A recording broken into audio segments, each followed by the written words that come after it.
Hello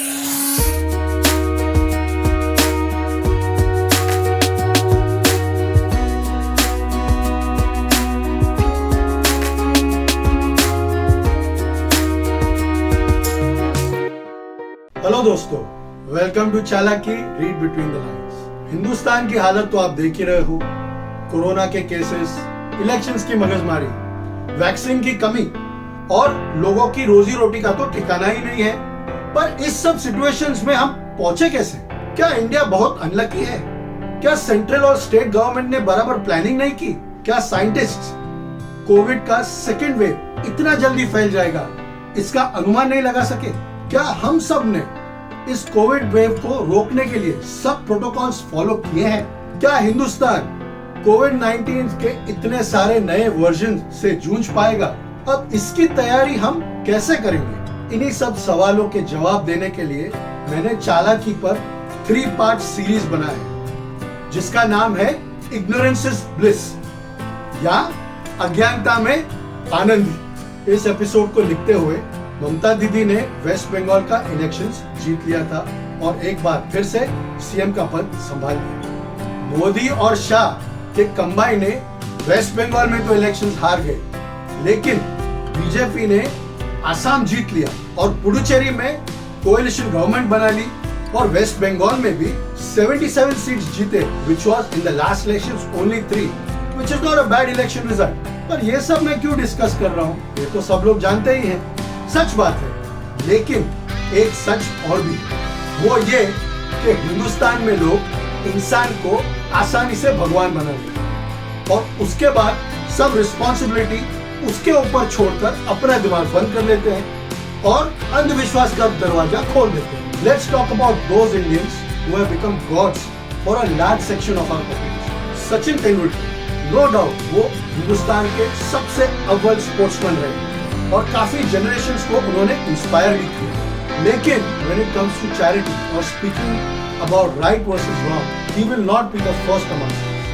And how many of us can really vouch for his record in politics or public life, given his abysmal record of attending Rajya Sabha between 2012 and 2018? All of us know he could not do much as a member of Parliament. Honestly, I am not complaining because we should not automatically assume Amitabh Bachchan, the god of Indian cinema, has an actual temple in West Bengal and his fans actually treat him like a deity and do his puja and all the rituals that a god should do.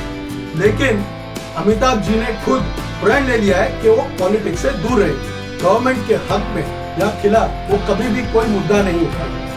अगर अमिताभ बच्चन जैसे लोग government, administration, unfair laws के खिलाफ आवाज नहीं उठाएंगे तो हमें तो किसी और भगवान के पास जाना पड़ेगा।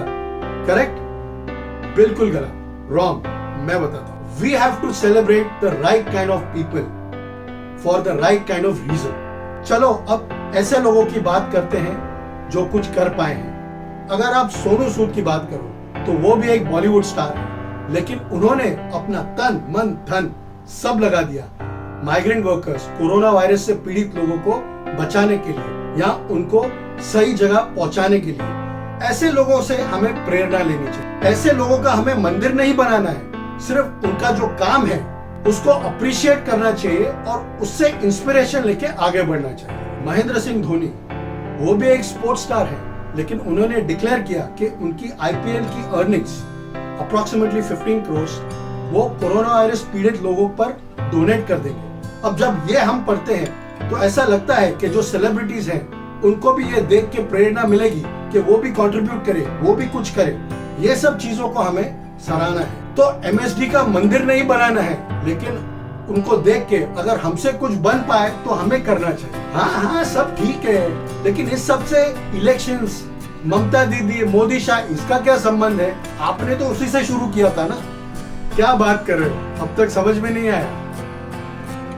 हमारे देश में मोदी या ममता को भी लोग भगवान बना के बैठे हुए। अब कोरोना वायरस के चलते लोग सवाल उठाने लगे।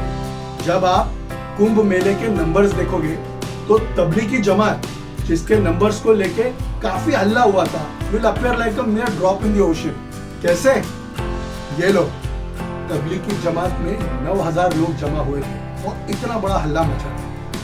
और शाही स्नान करते हुए उत्तराखंड में 50 लाख लोगों ने शाही स्नान किया। अब आप बताओ, क्या मोदी गवर्नमेंट इसको रोक पाया? खैर, हमने तो इतने देशों में वैक्सीन बांटी, लेकिन हमारे देश में केवल 2 वैक्सीन को परमिशन मिली है, कोविशील्ड और कोवैक्सीन। फिर भी आज की तारीख में इतनी कमी है वैक्सीन की। स्पुतनिक वी जो मई 1 वीक में आने वाली थी, उसकी भी परमिशन नहीं मिली है। अब आप बताओ, थाली बजाने से या गो कोरोना गो बोलने से तो कोरोना नहीं भाग जाएगा? कैसे पता? हमने ट्राई करके देख लिया, याद है ना? अब ममता दीदी तो बंगाल की सीएम बन गई है और लोगों ने तो उन्हें मोदी के टक्कर में पीएम का कैंडिडेट नहीं, स्ट्रेट पीएम का ओहदा दे दिया है। पीएम का स्ट्रेट विनर बता रहे हैं। मुझे तो ये भी लगता है कहीं ना कहीं ममता दीदी का मंदिर बन रहा होगा, गारंटी।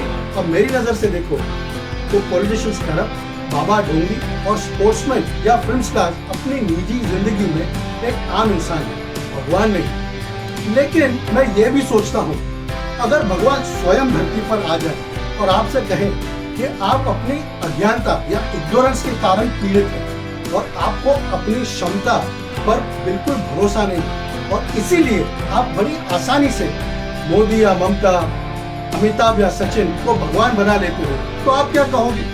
सीधी बात तो यह है, अपने हाथ पैर चलाओ, अपना दिमाग लगाओ। अगर लोगों की मदद करना चाहते हो तो किसी की वेट करने की जरूरत नहीं है कि गवर्नमेंट क्या कर रही है, ये क्या कर रहा है, वो क्या कर रहा है। जो लोग कुछ करना चाहते हैं वो कर रहे हैं। एक तरफ ऐसे लोग हैं जो अपना खाना पीना, पैसा, अपना खून तक डोनेट कर रहे हैं और दूसरी तरफ ऐसे लोग हैं जो बैठकर मोदी, ममता, उद्धव को सिर्फ गालियां दे रहे हैं। आप किस तरह के प्राणी हो? ये सब मैं नहीं कह रहा हूं। अगर भगवान स्वयं धरती पे आते तो वो ये सवाल करते। छोड़ो यार, ये सब फालतू बातें हैं। मैं तो अपना मास्क पहन रहा हूँ और सोशल डिस्टेंसिंग भी ट्राई कर रहा हूँ। बाकी लोगों का क्या होगा उससे मुझे क्या लेना देना? मैंने तो वोट दिया था ना इस गवर्नमेंट को, वो देख लेंगे। अरे सुनती हो, जल्दी से ग्लास निकालो और टीवी चालू करो। आईपीएल का टाइम हो गया है, आज मुंबई इंडियंस की मैच है। अरे नहीं, आईपीएल तो बंद हो गया था ना। अरे यार, ये नेटफ्लिक्स और अमेजोन को मैं देखकर थक गया हूँ। अब करूँ तो क्या करूँ, बहुत ही बोर हो गया।